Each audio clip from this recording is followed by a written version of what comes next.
오늘 우리에게 주시는 하나님의 말씀은 요한복음 8장 31절에서 32절까지의 말씀입니다. 그러므로 예수께서 자기를 믿은 유대인들에게 이르시되 너희가 내 말에 거하면 참으로 내 제자가 되고 진리를 알지니 진리가 너희를 자유롭게 하리라. 설날 여러분들 마음에 하나님의 은혜가 충만하기를 바랍니다. 설날 기간에 주일 예배에 온 것 자체가 여러분에게 아주 특별한 간증이 되기를 원합니다. 우리가 우리의 삶을 살아가는 동안 항상 그렇게 결단하는 겁니다. 하나님이 더 원하시는 것, 주님이 나에게 정말 기대하시는 것, 그게 뭘까? 주님으로부터 듣기를 사모하면 주님이 알게 하십니다. 그때 주님이 더 기뻐하는 쪽의 삶을 택하는 거죠. 여러분의 생애가 계속 그 원칙으로 나가면 하나님은 여러분을 정말 놀랍게 여러분의 삶을 인도하십니다. 우리가 예수를 믿고 받은 가장 놀라운 복이 자유함을 얻은 것입니다. 구원받았다는 것과 내가 이제 자유함을 얻었다는 것은 사실 같은 의미입니다. 예수님께서 당신의 생애, 공생애를 처음 시작하실 때 예수님의 사역을 이사야 선지자의 예언의 말씀에 성취라고 하셨는데 그 말씀이 누가복음 4장 18절부터 나옵니다. 주의 성령이 내게 임하셨으니 이는 가난한 자에게 복음을 전하게 하시려고 내게 기름을 부으시고 나를 보내사 포로된 자에게 자유를, 눈먼 자에게 다시 보게 함을 전파하며 눌린 자를 자유롭게 하고, 예수님은 당신의 사역을 포로된 자, 또 눌린 자를 자유롭게 하시는 일이라고 말씀하셨습니다. 그리고 예수님이 당신의 공생애를 거의 마칠 때쯤 가서 하신 말씀이 오늘 말씀인데, 진리를 알지니 진리가 너희를 자유롭게 하리라. 그러니까 예수님은 우리를 자유롭게 하시는 분이십니다. 우리가 예수를 믿고 구원을 받았다, 내가 예수를 믿는다, 그러면 그 말은 내가 이제는 자유를 얻었다, 그런 말과도 같습니다. 자, 여러분 스스로에게 한번 물어보시기 바랍니다. 나는 정말 예수님 안에서 이제는 자유로운 자가 됐나? 그렇습니까? 임현수 목사님, 북한에 억류되어서 북한 수용소에 갇혀 계시다가 정말 극적으로 하나님의 역사로 풀려나신 임현수 목사님 만나면 늘 새벽 한 2, 3시쯤 일어나신다고 그럽니다. 그리고 그 깜깜한 그 새벽에 2, 3시간씩을 걸으신대요. 그냥 계속 걸으신대요. 한국에 오셔도, 캐나다에 가셔도, 세계 어디를 가도 새벽에 일찍 호텔을 나가서, 숙소를 나가서 한 2, 3시간을 계속 걸으신대요. 요즘도 그렇게 하신다고 그래요. 왜 그렇게 하시냐고 물었더니 그 북한 수용소에 딱 갇혀 있을 때 그때 생각이 계속 난대요. 그래서 내가 마음껏 나가서 걸을 수 있는 사람이다, 자유를 얻었다 하는 것을 실제로 체감하고 싶어서, 그래서 내가 갇혀있고 수용소에서는 마음대로 걸을 수도 없었어요. 꼼짝없이 앉아만 있어야 되고 나가서 일해야 되고, 그런데 마음껏 걸을 수 있다, 갇혀있는 게 아니다. 그리고 또 하나, 아무 데든지 갈 수 있다. 동쪽으로 갈 수도 있고 서쪽으로 갈 수도 있고 위로 올라갈 수도 있고 내려갈 수도 있고, 그것을 매일 한 2, 3시간씩 실제로 그렇게 확인하고 또 확인하는 시간을 갖는다는 거예요. 우리가 예수를 믿고 얻는 그 구원의 감격이라는 것이 바로 자유로워졌다는 것입니다. 이건 사실 우리에게 있어서 엄청난 은혜예요. 동양에는 원래 자유라는 단어가 없습니다. 자유라고 하는 단어는 성경을 번역할 때 처음 일본에서 썼어요. 자유라고. 우리 동양에서는 중요한 가치가 왕에게 충성하는 것, 부모에게 효도하는 것, 친구의 의리를 지키는 것, 뭐 그런 것들입니다.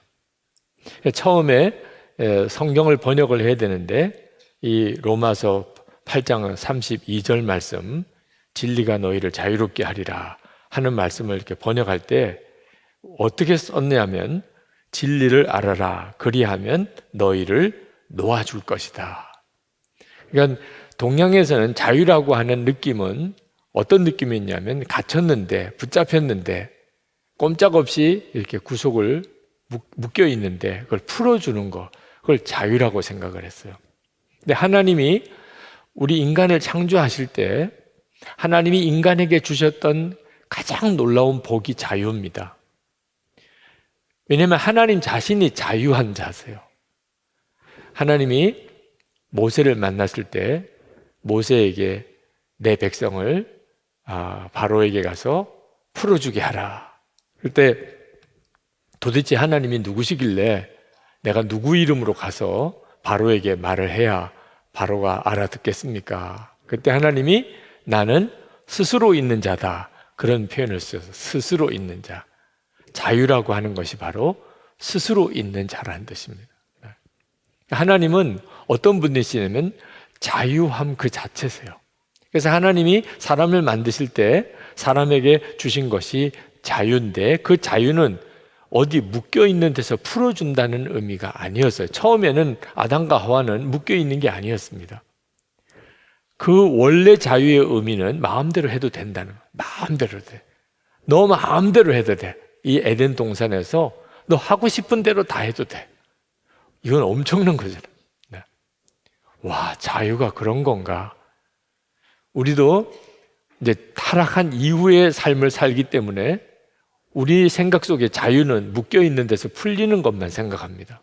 근데 원래 하나님이 아담과 하와에게 주셨던 자유는 마음대로 해도 돼. 너 마음대로 먹어도 되고 너 마음대로 살아도 돼. 그게 아담에게 하와에게 주신 자유예요. 하나님이 그러신 분이니까, 마음대로 하실 수 있는 분이니까. 여러분에게 예수님께서 다시 주신 것도 바로 그 자유예요. 그래서 나중에 이제 자유에 대한 이해가 더 깊어지고 난 다음에 1905년에 성경, 개역 성경이 나올 때 그때 이 구절이 진리를 알지니 진리가 너희를 자유케 하리라. 이 구절이 들어간 겁니다. 이 자유케 한다는 게 스스로 있다. 당신이 하고 싶은 대로 할 수 있다. 그런 뜻이에요. C.S. 루이스가 하나님께서 인생을, 사람을 창조하실 때 가장 어려우셨던 게 뭘까? 그가 말하기를 사람에게 자유를 부여하는 일이라고 그는 그렇게 이해를 했습니다. 하나님이 사람을 만드실 때 가장 어려운 결단, 자유를 주시는. 왜냐하면 하나님을 배반할 수도 있어야 그게 자유니까. 그러니까 하나님이 가장 어려우신 거예요. 마음대로 할 수 있는 거예요. 하나님이 하라고 한 거 어기고 하지 말라고 한 거 할 수 있는 것까지 허락하신 거죠. 그게 하나님이 사람을 만드실 때 주셨던 거예요. 무엇이든지 마음대로 할 수 있는 자유는 사랑하는 존재에게만 줄 수 있는 거예요. 하나님이 우리를 얼마나 사랑하셨나 그걸 보면 알아요. 아담과 하와에게 마음껏 다 해라. 너 마음대로 이름을 붙이는 거 너 마음대로 해라. 아담과 하와가 에덴 동산에서 못하는 것은 하나밖에 없었어요. 하나님의 자유와 사람의 자유는 같을 수가 없으니까 하나님이 사람에게는 한 가지만, 하나님을 경외한다는 것, 그거 하나만을 위해서 한 가지만 하지 못하게 했어요. 우리는 타락한 그런 기질을 가지고 있으니까 하나님이 왜 선악과 같은 것 만들어 가지고 이런 질문이 나옵니다. 그렇죠? 그래서 그런 질문을 심심치 않게 들어요. 하나님이 선악과 안 만들었으면 그러면 죄 짓는 일도 없었을 텐데 왜 만들어 가지고. 그런데 사실 여러분 잘 이해해야 돼요. 하나님이 마음대로 다 해도 된다는 거예요. 마음대로. 근데 딱 하나만 하지 마. 이유는 피조물이라는 것 때문에. 하나님과 피조물은 같을 수가 없으니까. 그래서 하나님처럼 되는 일은 피조물에게는 허락되지 않으니까. 그래서 하나님의 피조물이라고 하는 것을 늘 명심하는 뜻으로 한 가지만, 선악과만은 먹지 말아라. 그렇게 하셨던 거예요. 근데 사탄이 아담을 유혹하죠.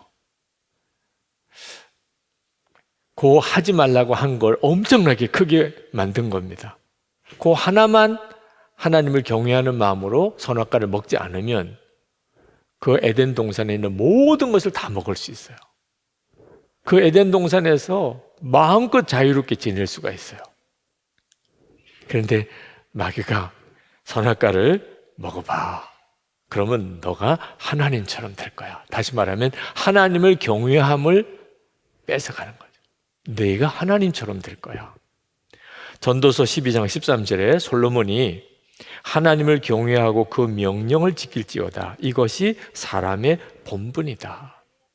우리가 사람이라고 하는 우리의 본분의 핵심은 하나님을 경외함이에요.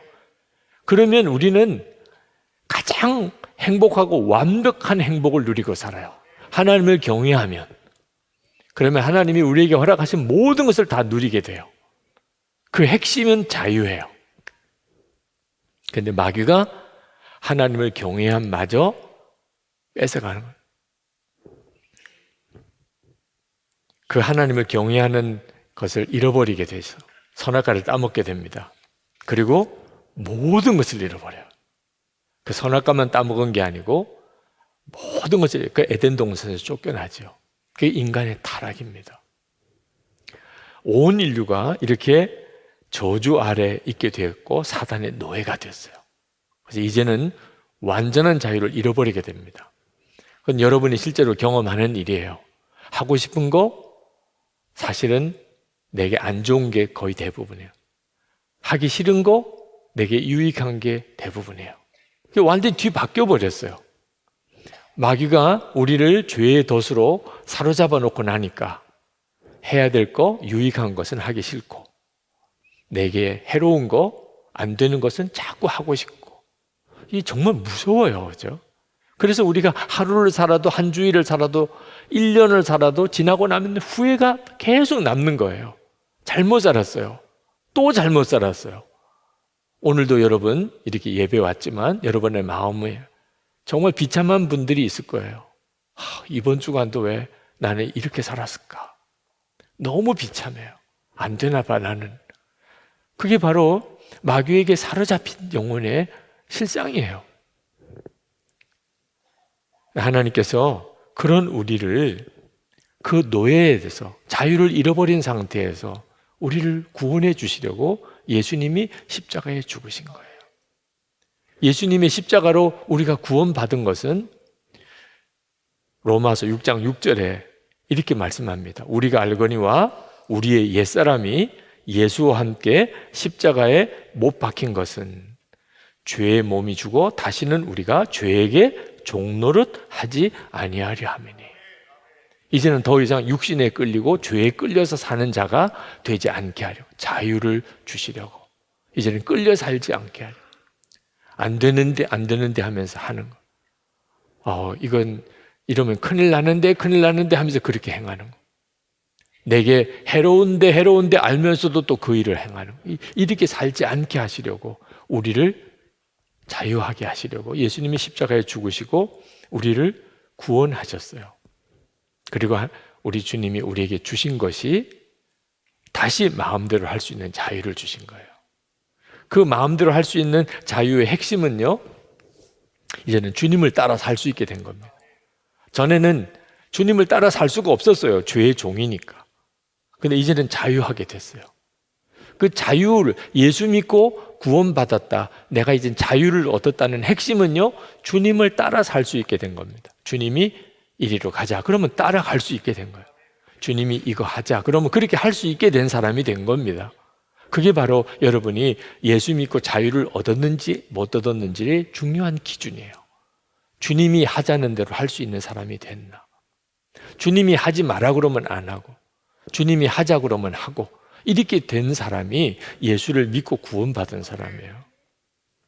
그런데 이렇게 구원을 받았다는 말은 저절로 죄를 안 짓게 되는 건 아니에요. 많은 사람이 이 점에 대해서 오해해요. 내가 예수를 믿고 죄에서 자유함을 얻었다면 이제는 죄가 안 지어져야지라고 생각해요. 그래서 마음에 좌절해요. 난 아직도 제대로 구원을 못 받았나 봐. 왜? 자꾸 죄를 지어지니까. 어떤 기대를 하느냐 하면 죄는 안 지어지게 될 거야. 예수를 믿어서 구원받았으면. 그건 아니에요. 우리는 여전히 자유해요. 만약에 죄를 안 지어지는 사람이라면 그 사람은 자유한 사람은 아니에요. 죄 지을 자유가 없잖아요. 여러분은 다시 마귀를 따라갈 자유가 있는 사람이에요.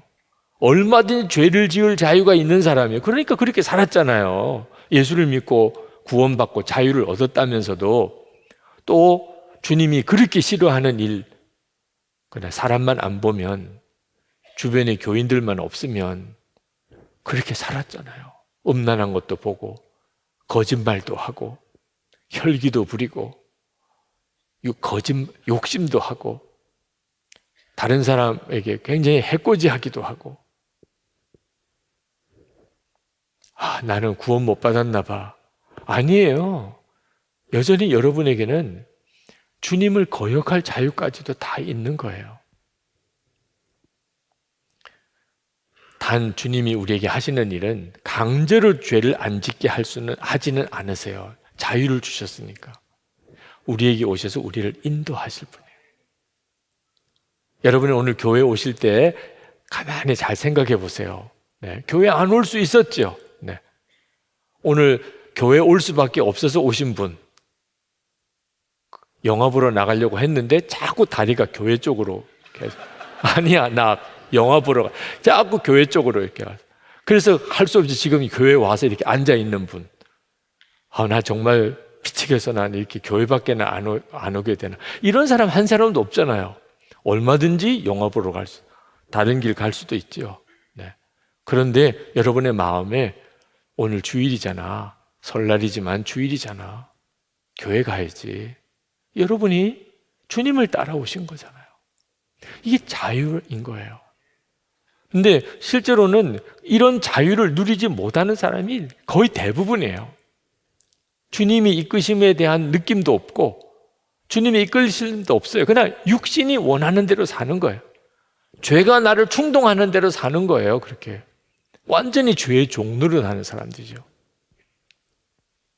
그렇지만 여러분이 오늘 이렇게 주님의 인도를 따라, 이렇게 주님의 이끄심을 따라 왔지만 다음 주일에는 또 모르는 일이죠. 여러분이 여전히 자유가 있어요.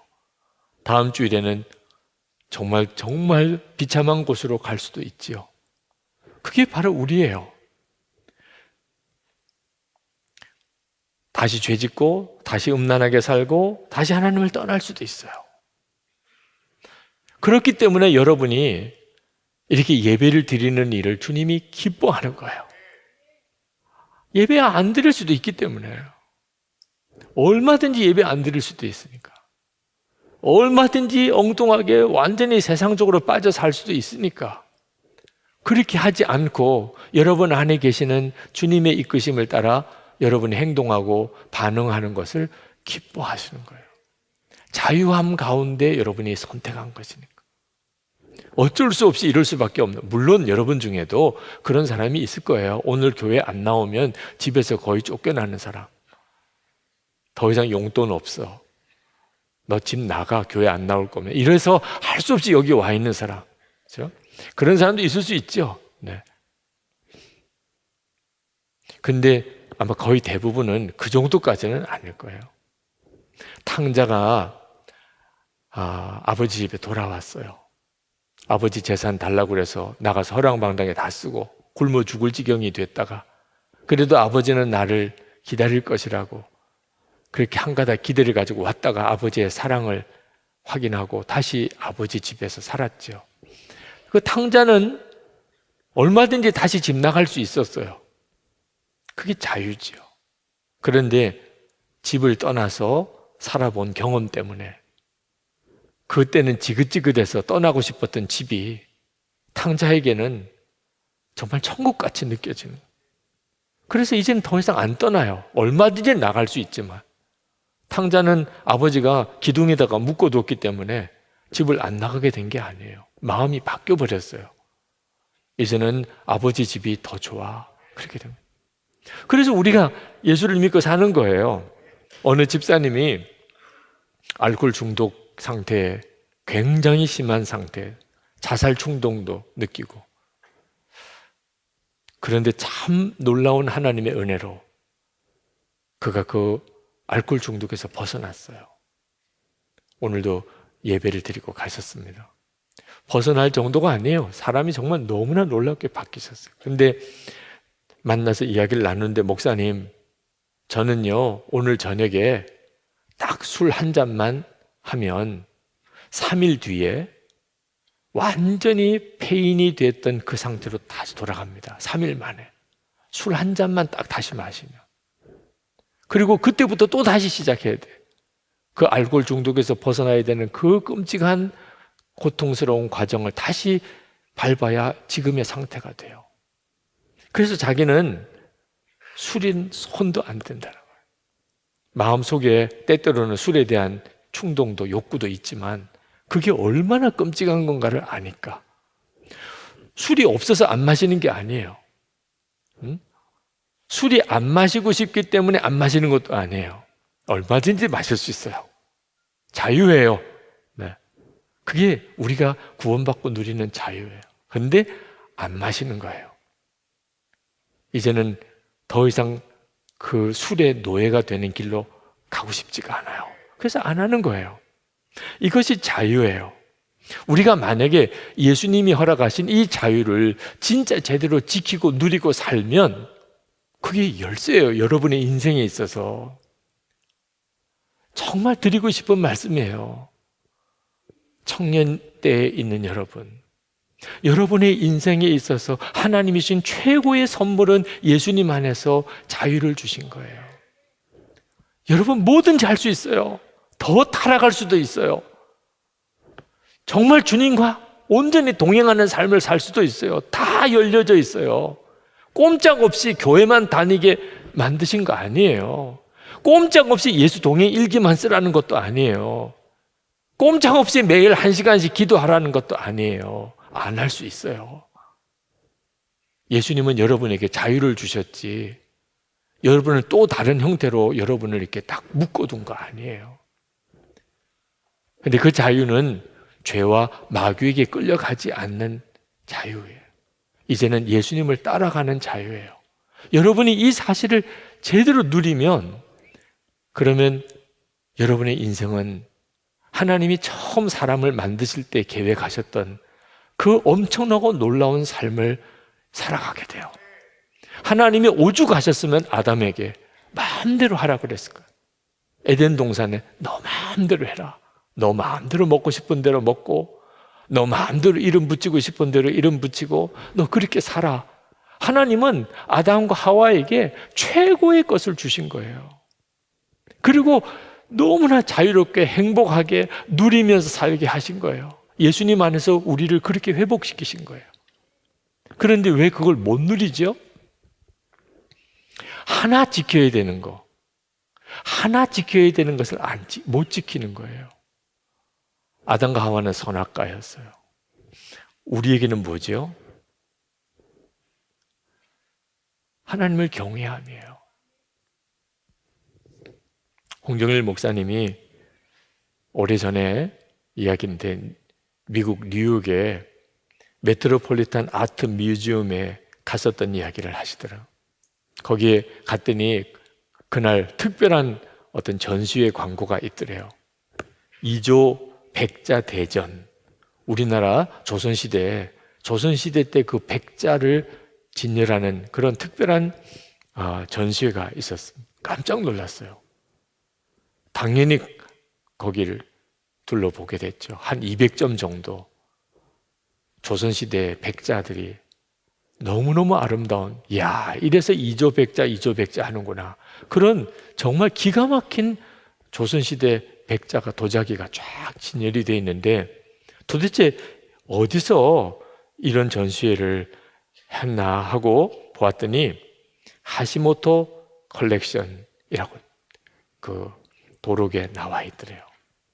일본에 있는 어느 재단에서 이조백자를 모아놓고 있는 것을 그 뉴욕 메트로폴리탄 아트 뮤지엄에서 전시를 하고 있는 거예요. 일본에서 가져온 거예요. 얼마나 마음에 화가 나는지. 아니, 일제가 우리나라를 수탈했던 그 증거구나. 우리나라를 점령하고 지배한 것도 모자라서 이 기가 막힌 이조백자들을 그들이 다 수탈해 갔구나. 그런 막 분노가 일어나더랍니다. 도둑놈들, 이런 도둑놈들. 그런데 가만히 도록을 읽어보니까 그걸 언제 수집을 했느냐고 하는 기록이 거기에 나오는 거예요. 이 도자기가 언제 하시모토 재단에서 그것을 구했는가. 대부분 다 1950년에서 60년 사이에, 1950년에서 60년 사이에 다 수집한 거. 일제시대가 아니었어요. 그러니 전쟁 이후에 우리나라가 지독하게 가난할 때, 그때 엿장사들이 전 우리 한국 땅을 돌아다니면서 엿바꿔 준 거죠. 집에 있는 도자기들, 뭐 그릇들 가지고 오면 엿 바꿔줬어요. 네. 그 옛날에 무슨 도시락 통 같은 거, 네, 그런 알루미늄 도시락 통 같은 거랑 그 집에 있는 뭐 쓸 용도도 별로 없는 그런 사기 그릇 같은 거, 그거 다 바꿔줬어요. 그때 이조백자들 다 나왔어요. 엿 바꿔 먹은 거. 네. 도시락, 알루미늄 도시락 통이랑 바꿔 먹어. 그게 세계적인 명품들. 지키지 못하니까, 아무리 귀한 것도 지키지 못하면 다 잃어버리게 되는 거예요. 예수 믿고 받은 가장 큰 축복이 뭔지를 모르니까 자유의 은총을 받았어요. 이제는 내 영혼이 자유해졌어요. 근데 이게 몰라요. 그게 얼마나 귀중한 것인지. 그런 자만이 하나님이 함께 하시는 영광의 삶을 살아요. 그런데 그게 얼마나 놀라운지를 모르면 자유를 팔아버려요. 아무것도 아닌 것에 자유를 팔아버려요. 사도 바울이 하나님께서 우리에게 자유를 주셨다고 말씀하신 다음에 반복해서 말하기를, 형제들아, 로마서 5장 13절에 너희가 자유를 위하여 부르심을 얻었으나 그러나 그 자유로 육체의 기회를 삼지 말라. 육체의 기회를 마음껏 해도 돼. 그런 자유를 얻었다고 그래서 그래? 그러면 내가 원하는 대로 하지 뭐. 쾌락을 위해서 살고 즐기기 위해서 살고 내 욕구대로 살고 그러라고 자유를 주신 게 아닌데 말이에요. 예수님께서 십자가에 피 흘려 죽으시면서까지 우리를 죄의 굴레에서, 저주의 굴레에서 우리를 자유를 주신 것은 다시 육신의 기회로 육체의 쾌락을 위해, 세상의 어떤 풍요를 위해, 세상의 자랑을 위해 그렇게 쓰라고 준 게 아닌데 그렇게 써버리는 거예요. 그리고 다시는 그 육신과 죄의 종이 되어버리는 겁니다. 여러분, 자유를 위해서 죽은 사람이 있어요. 그렇게 자유가 귀중한 거예요. 아니, 자유를 얻었는데 왜 죽지? 그럼 자유라고 하는 것은 죽을 상황이 왔을 때 도망갈 수도 있는 거잖아요. 그죠? 자유인데, 자유를 얻었으면 안 죽고 도망가야지. 왜 자유를 위해서 죽지요? 우리나라가 다시 자유를 잃어버린 상황이 온다면 여러분 어떻게 할 거예요? 저는 군목으로 우리 군인 형제들 아주 짧은 기간이지만 군 복무를 하면서 몇 번 이렇게 울컥했던 적이 있어요.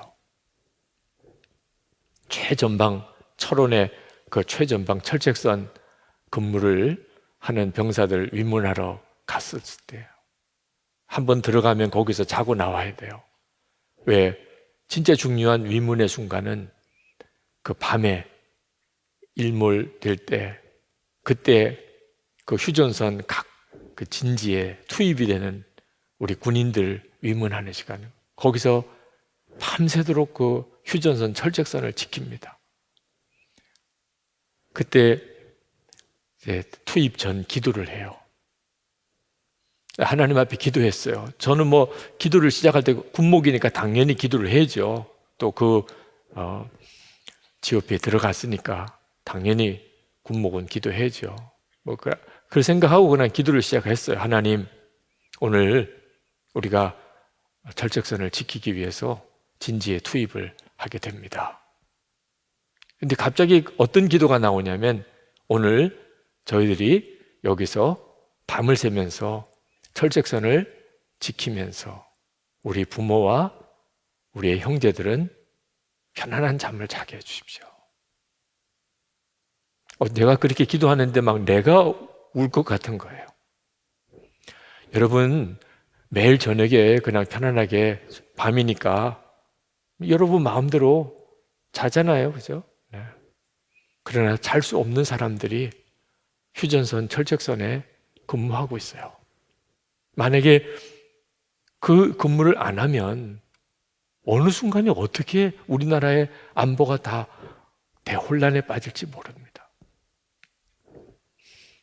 자유를 지키기 위해서 일단 그런 어떤 끔찍한 어떤 전쟁 상황이 벌어져요.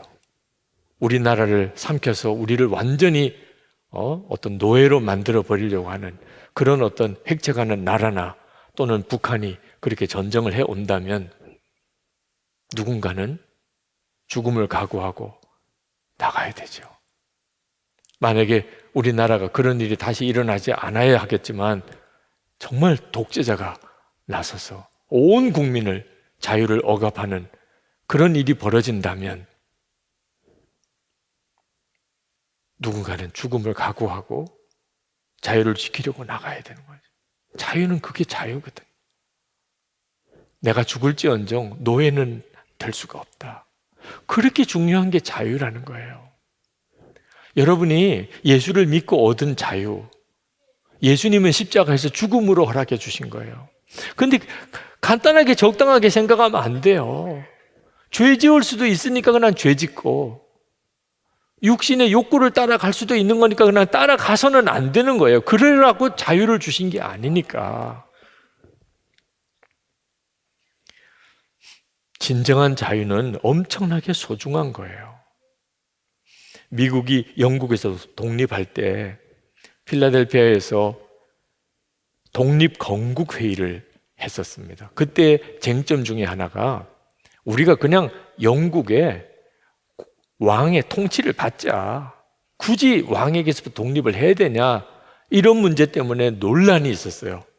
한 사람이 말했습니다. 그래도 영국 국왕 이름이나 붙여놓고 살자.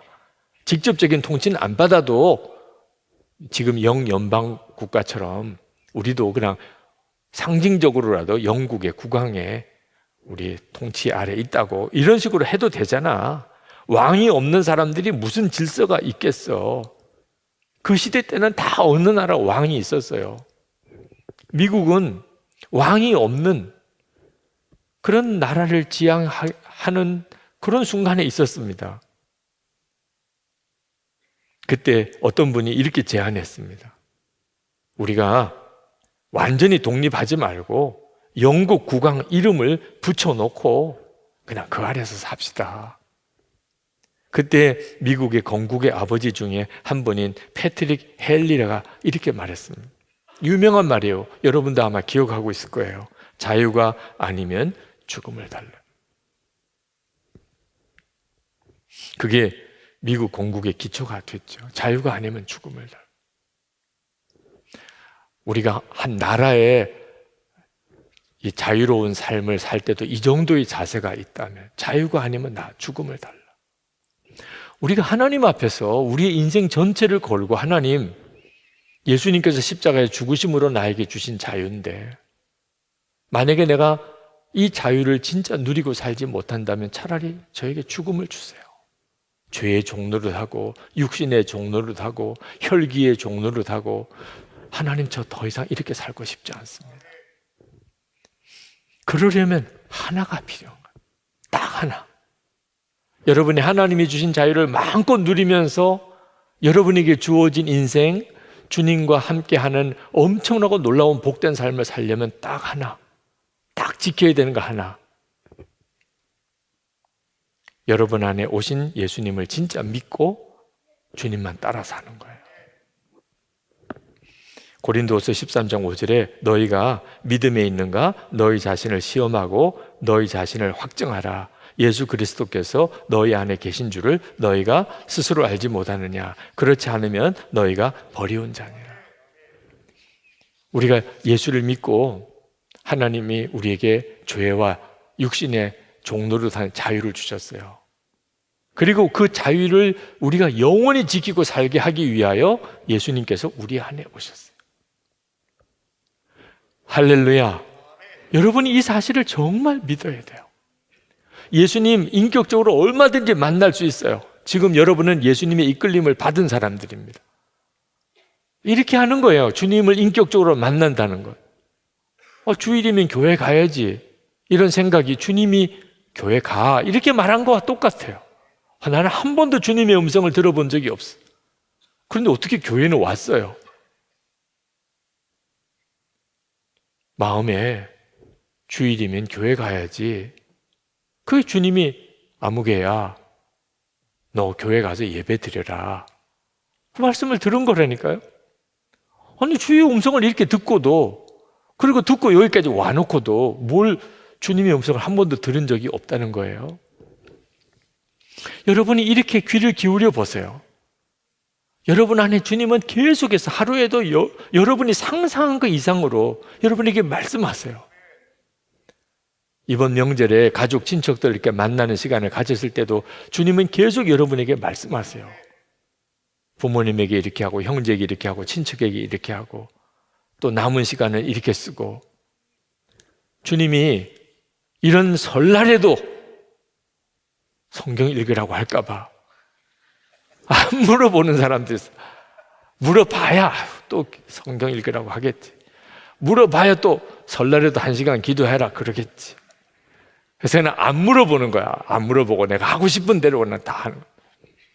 제발 그렇게 살지 말고 여러분에게 허락하신 이 자유의 엄청난 복을 정말 누리려면 여러분 안에 주님이 오신 것을 진짜 믿고 계속 그 주님을 바라보는 거예요.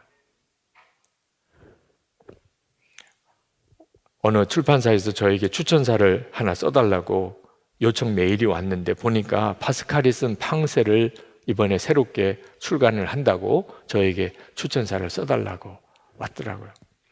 프랑스의 수학자이고 사상가였던 파스칼이 쓴 팡세, 물론 그가 책을 쓰려고 쓴 건 아니에요.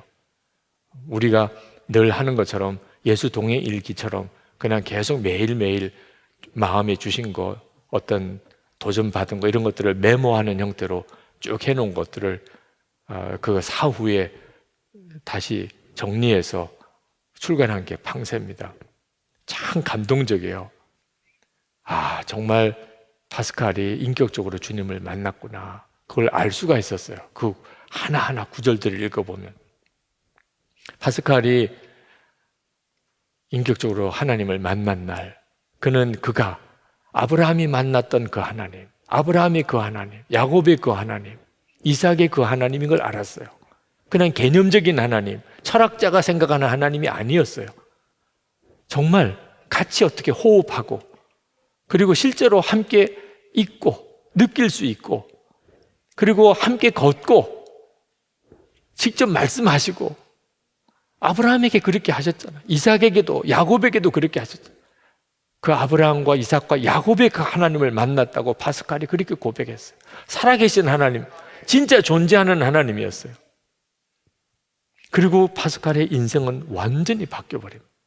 하나님을 알고 나니까 자기가 그동안 그렇게 꿈꾸던 게 다 아무것도 아닌 것처럼 느껴졌어요. 그 삶의 목적과 즐거움은 철학이나 사교나 이런 게 아니었어요. 이제는 살아계신 하나님과의 교제예요. 동행이었어요.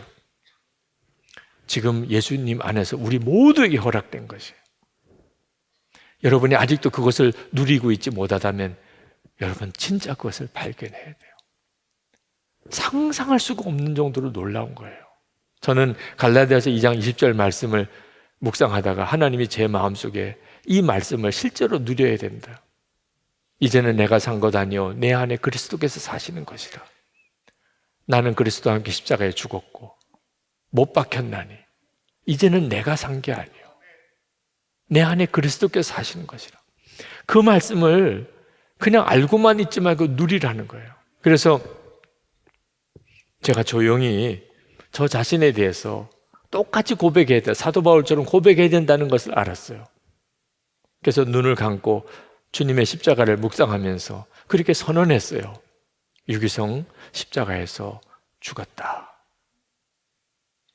처음 제가 그 고백을 정확히 제 입으로 유기성 십자가에서 죽었다.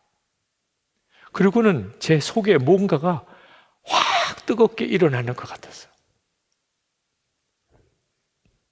진짜 내가 십자가에서 죽었다고 하는 것이 뭔지 실감이 나는 것 같았어요. 내가 진짜 죽었구나. 교리가 아니었어요. 느낌, 뭐라고 설명할 수 없는, 야, 이제는 진짜 내가 예수님과 함께 죽었구나. 내가 믿고 입으로 고백하는 순간에 그렇게 편할 수가 없었어요. 막 아둥바둥 막 목회해야 된다고, 어떻든지 교회를 부흥시켜야 된다고. 저는 그렇게 살았어요. 십자가의 복음 누리기보다 나에게 더 중요한 것은 목회였고 교회였어요. 근데 그날은 완전히 뒤바뀌어 버렸어요. 목회하고 교회를 부흥시키고 그거는 완전히 저에게서는 제 마음속에서 떠나가는 것 같았어요. 제게 진짜 중요한 것은 예수님이었어요. 예수님과 함께 죽고 이제는 예수님이 내 생명이 되시는 게 너무너무 황홀한 거예요. 한참을 그렇게 있었어요. 주님, 계속 주님을 불렀어요. 나도 모르게 그냥 눈물이 났어요. 무슨 특별한 어떤 뭐 슬픈 일도 있었던 것도 아니고 감격스러운 일도 있었던 것도 아니었어요. 성경이 말하는 살아계신 주님, 그 주님과의 인격적인 만남이 제 마음속에 그렇게 확 느낌으로 왔어요. 그리고 제 목회와 삶 완전히 다 달라졌어요. 이것만 지키라는 거예요. 이것만 주님이 내 안에 계시고 그리고 주님과 그렇게 동행하는 거 하나만, 그것만 분명히 지키라. 그게 하나님을 경외함이에요. 매 순간에 주님은 내 안에 계시고 그리고 내 생명이시고, 그러면 그 다음에는 하나님은 내 삶을 너무나 놀랍게 이끌어 가세요. 내가 생각했던 것, 내가 상상하고 꿈꿨던 것과 완전히 다른, 정말 하나님만이 하시는 역사가 이루어지는 거예요. 여러분에게 하나님이 계획하신 게 얼마나 크고 놀라우신지 아세요? 여러분 스스로가 여러분 자신에 대해서 실망하고 좌절하니까 여러분이 별 볼 일 없는 것처럼 느껴질 뿐이에요. 하나님은 여러분을 향하여 가지고 계신 게 계획이 너무너무 놀라워요. 어떤 신학생 전도사님이 죽어야 하겠는데 죽기 너무 힘들다. 여러분 절대로 죽기 힘든 거 아니에요. 그냥 믿어버리면 돼요. 죽으려고 애를 쓰니까 안 죽어지는 거죠. 죽었다고 그냥 믿기만 하면 돼요. 그리고 주님을 바라보는 거예요. 여러분이 주님을 바라보려고 하면 그냥 죽어요. 여러분이 하고 싶은 거, 여러분의 속에 이글거리는 거, 여러분 속에 있는 감정적인 어떤 충동들, 주님을 정말 바라보면 어느 순간에 다 죽어요. 처음에는 그게 무슨 말인가 싶기도 하겠지만 여러분이 계속 해보세요. 그리고 내가 그렇게 살아가는 것에 대해서 여러분이 계속 기록해 보세요. 화내지 않으려고 하지 말고 주님을 바라보세요. 죄 짓지 않고 살려고 그렇게 노력하지 말고 주님을 바라보세요. 기도하려고 막 애를 쓰지 말고 그냥 주님을 바라보세요. 전도하려고, 선교하려고, 헌신하려고, 기뻐하려고, 사랑하려고 이렇게 살려고 애쓰지 말고 그냥 주님을 바라보세요. 주님을 바라보는 믿음 하나만 제대로 가지면 그러면 여러분이 경험하게 돼요. 말씀은 되어지는 거예요. 주님은 그렇게 사라지도록 그렇게 만들어 놓으신 거예요. 예수님을 믿어도 목표가 분명해야 돼요. 히브리서 12장 2절에 예수를 바라보자. 믿음의 주요 또 온전케 하시는 예수를 바라보자.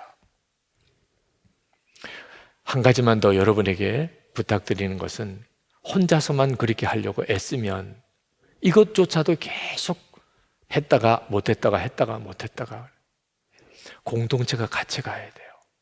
젊은이 교회로 이렇게 모아주신 하나님의 특별한 은혜는 함께 할 수 있다는 겁니다. 혼자서 하는 것과 두세 사람이 하는 것과 20-30명이 하는 것과 200-300명이 하는 것과 2-3천명이 하는 건 달라요. 우선 처음은 두세 사람부터 하는 거죠. 우리 주님만 바라보고 한번 살아보자. 주님 내 안에 계신 거 서로 믿고 그 주님만 바라보고 우리 한번 살아보자. 우리 나눈 방에서 매일 서로 그렇게 살았는지 안 했는지 서로 점검하고 고백하고 그렇게 살아보자. 그렇게 여러분들 서로 묶여져야 돼요.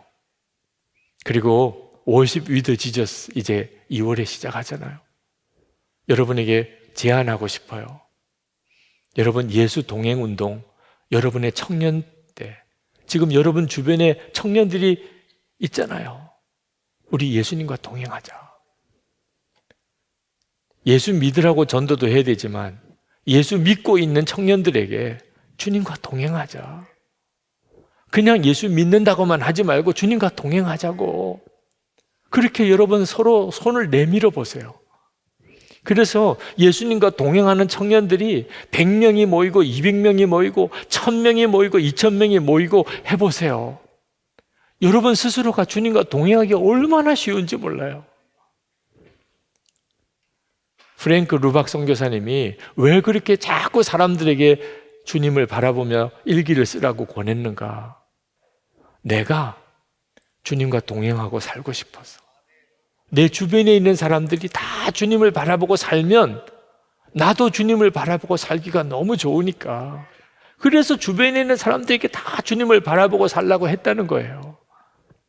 여러분이 주님을 바라보고 사는 가장 좋은 방법은 여러분 주변에 있는 사람을 계속 주님을 바라보고 살게 만드는 거예요. 우리 한국 사회를 바꾸고 한국 교회를 뒤집어 놓을 수 있는 놀라운 길을 열어주셨어요. 우리가 주님과 친밀히 동행하는 사람들이 두세 사람이 20-30명이 되고 200-300명이 되고 2-3천명이 되고 2만, 4만, 20만, 30만이 되고 청년들이 그렇게 되어 보세요. 우리나라 정치, 사회, 문화, 경제 모든 영역이 바뀌기 시작합니다. 주님과 동행하는 청년들이 그룹이 되고 그들이 전체적으로 대열을 이루기 시작하고 너무 황홀해요. 전 2020년 우리 워십 위드 지저스는 젊은이 교회가 한국 교회 청년들 전체 크리스찬 청년들을 섬기는 일이 됐으면 좋겠어요. 우리 예수 동행하자. 예수님과 친밀히 동행하자. 그리고 구원으로 인하여 주어진 자유를 누리고 살자. 이 자유를 뺏기지 말자. 기도합시다. 올해 매월 여러분들과 한 번씩 설교하는 설교 시간에 예수님 안에서 누리는 이 자유에 대해서 여러분과 같이 나누려고 합니다. 여러분이 정말 구원의 이 자유를 누리고 또 누리었으면 좋겠어요. 이 시간 여러분 기도했으면 좋겠습니다. 하나님, 예수님으로 인하여 허락하신 이 엄청난 자유, 죄와 육신에서부터 내가 노임을 받은, 그리고 예수님 안에서 마음껏 하나님의 영광을 위해 살 수 있는 이 자유, 놓치지 않기 원합니다. 제 안에 계신 주님을 믿고 주님만 바라보고 살겠습니다. 주님, 제 인생을 책임져 주옵소서. 기도합시다. 은혜와 사랑에 충만하신 하나님, 놀라우신 하나님의 은혜, 하나님 역사를 감사합니다. 역사하신 주님의 은혜 찬양합니다. 놀라우신 하나님의 역사를 찬양합니다. 별과 은혜로 더욱 부어주시는 주님을 찬양합니다. 아버지 하나님, 놀라우신 하나님, 사랑하는 청년들 하나님의 손에 은혜의 장중에 붙잡아 주시기를 원합니다. 하나님의 놀라운 능력으로 사로잡아 주시기를 원합니다. 하나님의 역사가 충만하게 임하게 되기를 원합니다. 아버지 하나님 사랑하는 젊은이 교회 예수님과 동행하는 거룩한 우리가 되기를 원합니다. 하나님, 저들이 하나님 수가 되어 하나님 이 땅에 하나님 200만 하나님 1,000만 하나님의 거룩한 하나님 청년들의 그룹들이 하나님 시작되고 이것이 아시아의 일본의 중국의 대만의 하나님 온 유럽의 아프리카의 남미의 전 세계에 하나님 흩어져 있는 주의 거룩한 성도들의 주님과 동행하는 대부흥 운동이 되게 하여 주시기를 원합니다. 주님, 아버지 하나님, 주 예수님의 십자가로 인하여 우리에게 허락하신 말할 수 없는 놀라운 구원, 죄와 마귀와 육신의 종에서부터 건져주신 이 엄청난 자유, 이제는 주님과 마음껏 동행할 수 있는 이 엄청난 자유, 주님 감사합니다. 이 자유를 잃어버리지 않기를 원합니다. 육체의 기회로 삼는 어리석은 삶을 이제는 청산하기 원합니다. 주님이 우리와 함께 계신 것, 그리고 주님을 바라보는 눈을 열어주셔서 우리가 더 이상 죄의 유혹에 무너지지 않게 하시고 주님의 이끌리심을 놓치고 사늘지 않게 하시고 주님과 함께 가게 하소서. 이렇게 사는 청년들이 200명, 2000명, 2만 명, 20만, 200만, 2000만, 일본에도 중국에도 대만에도 하나님, 저 러시아에도 유럽에도 아프리카에도 남미에도 전 세계에 거대한 하나님 신앙 운동이 되게 하시기를 원합니다. 주의 오심을 준비하는 그런 부흥의 시작이 되기를 원합니다. 그 일이 이 젊은이 교회 공동체 안에서 시작되게 하소서. 두세 사람씩 주님과 동행하는 그룹이 이루어지게 하시고 그 그룹이 그룹끼리 서로 연결되게 하시고 이 한국 사회 전체를 바꾸도록 이 한국의 크리스찬 청년들을 다시 일으켜내는 하나님의 부흥이 되게 하여 주옵소서. 오늘도 주님 앞에 나와 감사의 예물을 주께 올려드립니다. 우리의 믿음과 주님을 향한 사랑입니다. 사랑하는 청년들 책임져 주십시오. 심령도, 하나님 저의 삶도, 가정도, 저의 학교 생활도, 직장과 일터도 주님 책임져 주십시오. 어디서든지 주님과 동행하게 하여 주옵소서. 하나님, 청년들의 삶을 통해 영광 받으소서. 나라가 치유되고 하나님, 적과 아군으로 그렇게 극단적으로 갈라지는 하나님 이 나라를 하나 되는 나라가 되도록 만드는 일을 감당하게 하소서. 북한의 주민들 자유를 주시고 복음을 주소서. 하나님, 남북 주민들의 자유로운 왕래가 있게 하소서. 북한에 있는 악한 정권이 속히 무너지고 하나님 기뻐하시는 새 정부가 서게 하시고 진정한 남북의 통일이 진행되게 하여 주옵소서. 김국기 목사님, 김정욱 목사님, 최충길 선교사님, 김정욱 장문석 집사님 풀어주소서. 석방 소식을 들려주소서. 열방에 나가 있는 선교사님, 그 가정, 그가 세운 교회, 하나님 그 사역을 축복하소서. 복을 주소서. 은혜를 더하소서. 우리 주 예수 그리스도 이름으로 간절히 기도합나이다. 아멘.